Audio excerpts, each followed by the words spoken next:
नागपूर जिल्ह्यातील रामटेक तालुक्यांतर्गत येणाऱ्या मनसर उपवन क्षेत्रात T98 या वाघाचा मृतदेह आढळून आल्यानं वन विभागात एकच खळबळ उडाली आहे। या घटनेनंतर वाघाच्या मृत्यूचं नेमकं कारण शोधण्यासाठी NTCAच्या नियमानुसार चौकशी सुरू करण्यात आली आहे। T98 हा वाघ गेल्या काही दिवसांपासून अशक्त अवस्थेत दिसत होता, त्यामुळे वन विभागाचे अधिकारी आणि कर्मचारी त्याच्यावर सातत्यानं लक्ष ठेवून होते। मंगळवार दुपारी 12 वाजेपर्यंत वाघाची हालचाल दिसून येत होती, मात्र मंगळवारी दुपारी 12:30 नंतर हा वाघ दिसून आला नाही। त्यामुळे चोरबाहुली वनपरिक्षेत्रातील अधिकारी आणि कर्मचाऱ्यांनी शोध मोहीम हाती घेतली।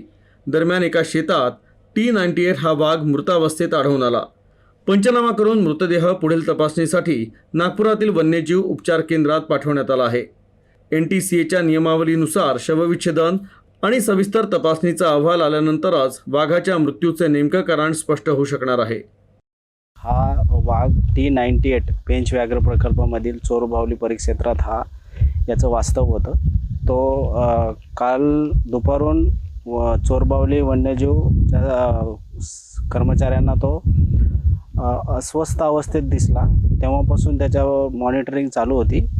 रामटेक आणि चोरबाहुली संयुक्त मॉनिटरिंग त्यावर चालू होती, परंतु आज दुपारी तो नॅचरली आम्हाला एका शेतामध्ये निलगिरीच्या शेतामध्ये मृत अवस्थेत आढळला।